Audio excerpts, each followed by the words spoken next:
Welcome back. All right, so I'm wearing a jacket because it's only 12 degrees Celsius in here, and I've had the heater on for an hour, and she's trying. But yeah, 12 degrees seems to be as warm as it's going to get in here. And if you look in Fahrenheit, it's jacket weather. So panic index means that we start at the top of the board with the happiest, and I intentionally picked a Disney one and a Pixar one because I will be in Disneyland soon, and it's not cold there. So I'll be doing. Even though they're calling for rain next week, we looked at it and we're like, oh, 3 millimeters of rain. We had 50 here last Friday, so we can handle 3 millimeters of rain. So at the top of the board, of course, is where the happiest fans would be and the happiest team, media, however you want to look at this. The second row is still happy. Okay, things are going well. Then you have concern here, Mike Wazowski, to show that there's some concern. Then you have the panic part of the board. So speaks for itself. It is part of the reason why I wear this jersey, which has right on the sleeve, right there, don't panic. And of course the number 42, which is the answer to life, the universe, and everything. And if you don't know why that's the case, go read Hitchhiker's Guide to the Galaxy. It's a short book. And then after you're done that one, read the better book, which is Restaurant at the End of the Universe. Ooh, the geeks just went nuts on that one, didn't they? I do prefer Restaurant at the End of the Universe over Hitchhiker's Guide to the Galaxy. There's some sing-alongs in that one. Anyways, so today's Panic Index, I've decided to go in the reverse order of the standings. A little bit different, right? So, from 32 through 1, and I did this by points percentage, not just strictly by the standings, but points percentage. So San Jose starts things off because it's got to be San Jose, and they're a trap game. Montreal saw that last night. San Jose plays a pretty loose style hockey. Sometimes maybe a little bit too much so, but honestly, things in San Jose right now are tracking pretty well considering Smith's doing well, Celebrini's doing well. As long as the kids are playing well, that's the important thing. The wins are secondary, and when they traded Granlund, we knew that was going to make it more difficult to get those wins. Also, trading Blackwood and having Georgiev as the goaltender, that's definitely had a negative impact on their win-loss ratio too, but it's all about the rebuild. Chicago, yeah, they're a trap game. So if you have Chicago or San Jose on the upcoming schedule for your favorite team, do not take them lightly. Tell your favorite team, don't take them lightly. Just yell it out to them while they're on the ice. Don't do it. Chicago, same thing. You've got some good young players. Now Nazar's playing a prominent role for them. Bedard, of course, is the best known of their prospects, but now you've got Levshinov coming up. Chicago could be an interesting one for the rest of the season. I do think that they're going to keep things tough because they don't have anything to lose out there. Nashville, Nashville's tough. I don't qualify them as a trap game. Do they qualify as panicked?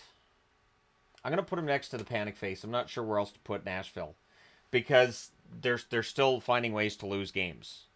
And Stamkos isn't going to get younger. Marchessault isn't going to get younger. So Trott's statement that, this coming summer they'll be looking to add and, maybe they can get back in the hunt next year. It's going to be difficult because those veterans are going to be a year older. And generally speaking, players' point totals, goal totals don't usually go up as they get older. So something's got to give there. Seattle, I'm going to put Seattle next to panicked as well.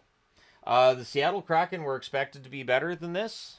And, last night's game, there were stretches where they were good. And I know they're good in third periods. They're good at comebacks. But they need to play well in the first and second period as well if they're going to even think about going on any kind of a run. I think they're now 8 points back of a playoff spot at this point in the season. That basically means this season's done for them. In most cases, a team that's that far back this late in the season does not end up making the playoffs. So, yeah, Seattle, I'm putting them next to panic. Buffalo, are they a trap game right now? Like, they're winning. But what's the deal with the Buffalo Sabres right now? Not wanting to sound like Jerry Seinfeld, but there it is. The Sabres, they look good at times. They look really bad at times as well, but like that 7-2 win over Boston. Last night they beat Columbus, true, without Werenski and without Marchenko, but they still find a way to hold on and win that game, even though they only had one shot in the third period. It was a very Buffalo style of winning a game. So are they winning enough that Kevin Adams could say, you know what, we may not be that far off and may not make the necessary changes? Do you trust Kevin Adams to make the necessary changes? How do you feel about management? There are many reasons to put Pittsburgh's next. That's why I said Pittsburgh. But there's many reasons to put Buffalo next to the panic magnet. Now, Pittsburgh, with the Pettersson trade to Vancouver, it feels like this season is basically done for the Pittsburgh Penguins. And it's about next season. So they're acquiring draft picks. They're acquiring prospects. I'm going to put Pittsburgh next to the trap magnet because I think the Penguins have to see the writing on the wall. But they're still going to go out there and try their best to get their points, get their goals, and to try to win some games to make Dubas think about who he wants to keep and who he wants to move. So I'm not going to put Pittsburgh next to the Panic, but if you guys think they belong next to the Panic, cool. So as you've noticed, these are all down in this part because it's all the bottom of the standings, right? It's like a power rankings, isn't it? Philadelphia, is there Panic in Philadelphia? Should there be panic in Philadelphia? Like they've got rid of Farabee, they got rid of Frost. I'm putting them here. Yeah. Philadelphia has basically signaled that this season they're not going to be a playoff team. We knew they weren't going to be, but at this point, the sell has started, so expect their record to really trend negatively from here. And Philadelphia at this point now is a trap game. They're still going to play tough. It's not like Tortorella's going to say, hey, guys, don't worry about the systems. Don't worry about shot suppression. Don't worry about shot blocking. Just go out and have fun. Tortorella's not really that kind of coach. I can't see that happening. And if it did, you'd be telling the equipment and the trainer guys, we might need to get him checked for head trauma. St. Louis. Is St. Louis in panicked? Like, their numbers have got better under Montgomery, but the record hasn't. It is interesting to show how analytics have really improved. And for people who don't like analytics, they can point to that and go, see, it didn't make them a better team. They're not winning games. But teams that are good analytically are usually pretty good. So, panicked or concerned? You know what? Maybe it's the cold in this room, but there's more panic, I feel like, right now. What's the future for St. Louis? Now, Dvorsky looks like he's going to be an excellent player for them, so that helps. He was a standout at the AHL All-Star game. So the future is not that murky for the St. Louis Blues, but what's the plan going forward? And what are they going to do with some of these key guys? I think there's some valid questions to be asked when it comes to St. Louis. Anaheim, I'm going to put them here. Anaheim's been doing well. They won, 4 in a row at home? I'm aware that Anaheim Magnet's larger than some of the other ones. I was just like, I haven't used that one in a while. I'll use that one. So I think Anaheim, that's a good spot for them. This is not because I'm going to be in Anaheim next week, so I want to make sure Ducks fans are nice to me. That's crazy.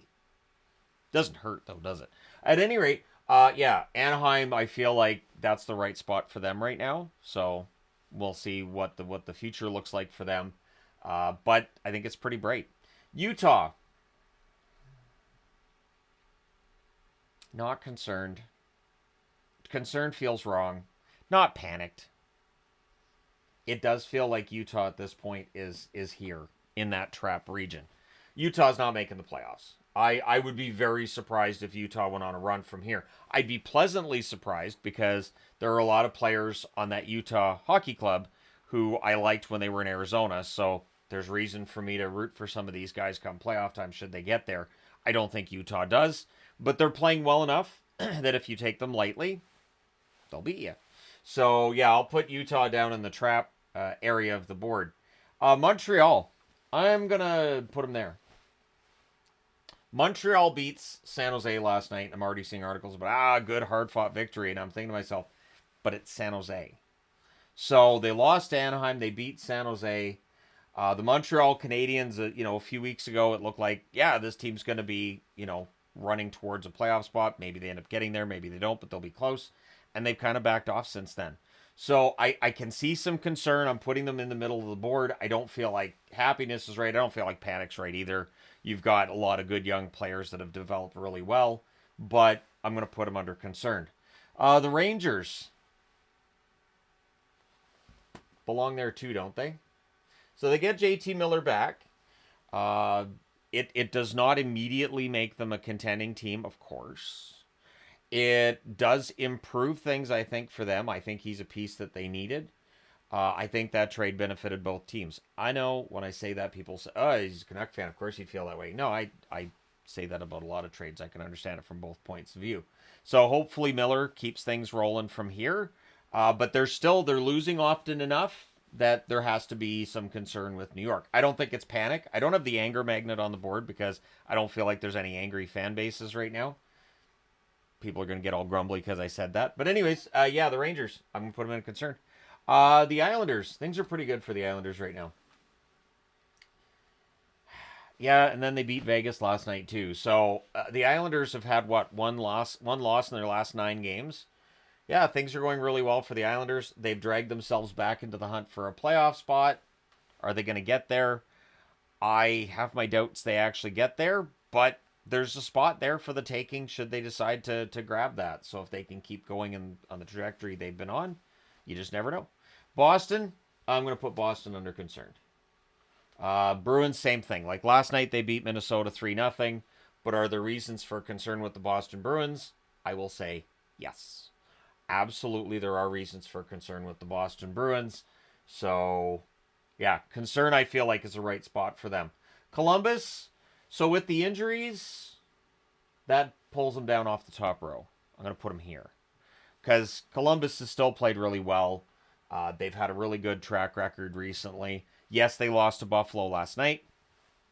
They were without Werenski and Marchenko. Marchenko's out for a while. I don't think Werenski's going to be out that long. It doesn't sound like it's a major injury. So I'll leave Columbus on that second line. Vancouver, it really depends on the day with Vancouver, doesn't it? Is there still panic? Or do we want panic? I don't want panic. I'm going to put them under concerned. There are still enough holes on this team that you have to think probably not a contender.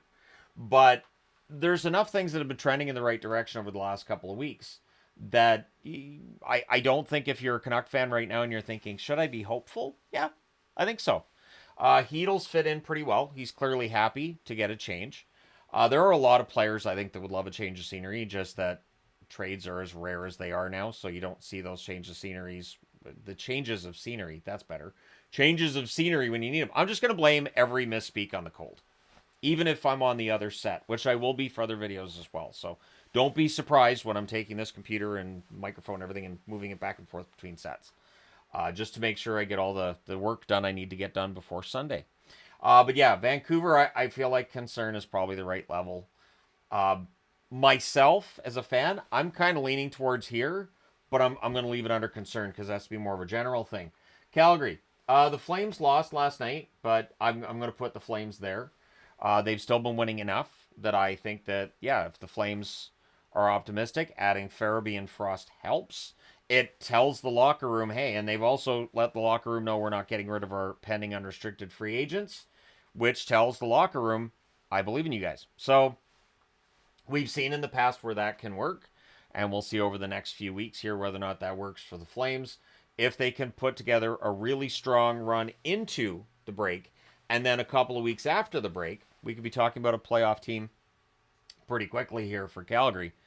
They're technically still above the line ahead of Vancouver, but they're tied in points. Detroit belongs here. I want to pause for a moment here. Not actually literally hit the pause button, but pause for a moment. Have I ever had a panic index where the Islanders and Detroit are at the top at the same time? I'm going to say no. I'm going to go out on a limb and say no, but Detroit, with the winning they've been doing since the coaching change took place, I don't see any reason for any concern around the Detroit Red Wings. I don't see any reason to have them in the second row, so yeah, things are going pretty well. Right now, they're above the playoff line. Ottawa, I'm going to put Ottawa in the second row. They lose last night, and there's enough injuries around this team. Ullmark having just returned from injury himself, but you got Norris on the shelf now. With the injuries, I think I'm going to keep them off that top row, but they're close. So there are sometimes people who get upset with a team being here rather than here. It's just a very small difference between being in this row and being in this row. So Ottawa's close. Tampa Bay belongs in concerned. They were below the playoff line before yesterday's game. That wasn't the plan when the season started, certainly. So yeah, Tampa Bay for me is a team that's concerned and probably should be. But Vasilevsky played really well last night. He's trending in the right direction, so maybe he drags them into a playoff spot. And we know they're not going to be an easy outcome playoff time. Colorado. Yeah, some concern. There's definitely good reason for that. Since the Rantanen trade, and even going into the Rantanen trade, their record a little bit up and down, and they're not the only team that's going to end up in this row. I think that have a pretty strong record. But yeah, Colorado, I think that's where they belong right now. You guys can let me know your thoughts, but I will say concerned works for Colorado. Is that where New Jersey belongs too? Are we going to have a lot of teams that are in this area of concern, meaning the general managers might be looking to make moves before the deadline to alleviate some of that concern? Because they've got to have that too, right? Oh, they won last night in a shootout. They're still pretty solidly in a playoff spot, but they're without Markstrom. But I like Nico Dawes. I know. I know, I'm one of the few, but I like Nico Dawes. I think he's a good goaltender. I'm really agonizing over this one. Yes, concern. Just, they're not winning enough for me to confidently throw them on that second row. So, I'll put them on that third row instead. The LA Kings, oh man. So the Kings, I'm going to throw them here. I'm gonna put the Kings next to Panic because they have had a really rough time of it. One of those teams that I've talked up as being, yeah, they're really good this year, and then nope. But every team goes through this. So definitely, I think some reason for panic around the LA Kings for the lack of wins over the last month. But I mean, are they trending towards another meeting in the first round with Edmonton? Probably not. I think Edmonton wins the division. But does LA hold third place? Does LA end up falling further back? Probably not, but it's going to be an interesting rest of the season for the LA Kings. Florida.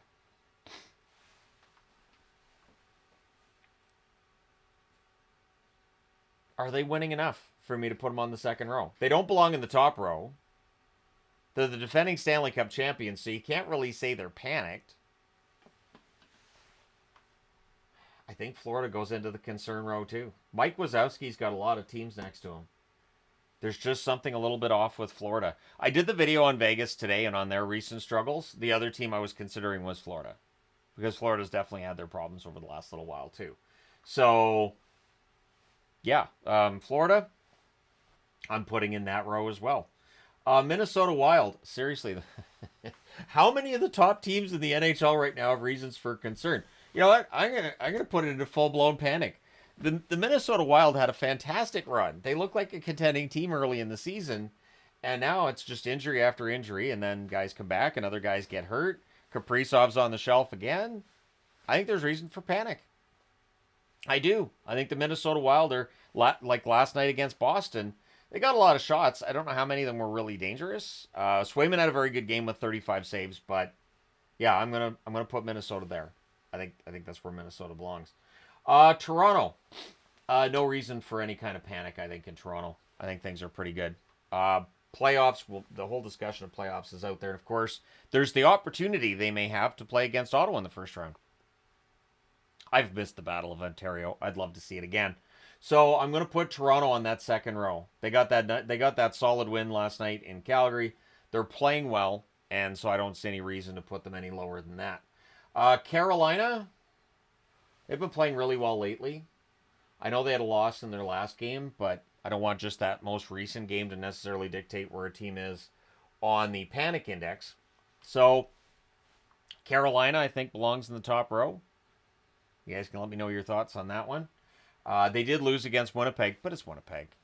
It happens. It's not a big deal. It's Winnipeg. And they had a 9-game point streak or something along those lines coming into this week. So I don't see any reason not to have them at the top. Vegas? Is it panic time in Vegas? I've actually done 2 videos on Vegas today. I've got a series that will be debuting on the channel while I'm on vacation. And there's a video on Vegas that I did this morning that's going into that playlist. And then I did the other one this morning. So I'm talking about Vegas again. So is it panic? Is it concern? I'm gonna cheap out. I'm gonna say concern. I know it's the coward's way out, isn't it? But I'll say concern. It's concerning. what's going on with Vegas right now. Dallas, things are going pretty well in Dallas. I've been quite impressed with how they've been playing lately. I think they're playing their best hockey of the season, and without Heiskanen as well. They did lose last night, but they played well in that game, and Anaheim just, I think, probably wanted it more. And so, yeah, Heiskanen may change the storyline with Dallas once we get around the trade deadline. But, yeah, I don't see any reason for Dallas not to be in the top row. The Oilers definitely belong in the top row. Edmonton has had a pretty amazing season after a slow start. I guess slow starts are just the way of things now with the Edmonton Oilers. And they're now 2 points ahead of Vegas, but there were a few teams in between when I put Vegas on the board and now when I put Edmonton on the board, because the Oilers are 2 points up with a game in hand on the Vegas Golden Knights. So Edmonton's in the driver's seat. From here, they can decide how things end up. I don't think they had a great game last night against St. Louis, but they got the 2 points. So that's the thing, right? Winnipeg belongs in the top row. There's no way that I cannot put Winnipeg in the top row and even try to justify it. So I'm not going to try. Some people might want me to, but I'm not going to try. The Winnipeg Jets have played some amazing hockey, and so I see no reason not to have them in the top row, which means we finish with Washington. They belong in the top row as well. I have some concerns about Washington come playoff time. I don't know if the style of hockey that they've played this regular season is going to work in a best-of-7 series. I don't know if they're going to win best-of-7 series, but they could very well be the President's Trophy winner, which we know Washington's history with President's Trophies. But if you win the President's Trophy, it means you're the number one team in the regular season. You should be good come playoff time. Should be. Stop laughing. You should be good come playoff time. So we'll see how things work out for the Capitals from here. But yeah, so from a chilly set, let me know your thoughts in the comment section below as always. Hit like and subscribe if you haven't done so already. And so there you go, your last panic index before the Four Nations break. And while I said that, there were 6 different commercials that played on 10 different networks about the Four Nations tournament, because why not have the commercial every 10 seconds? But thank you guys for all your support as always. I will talk to you again soon.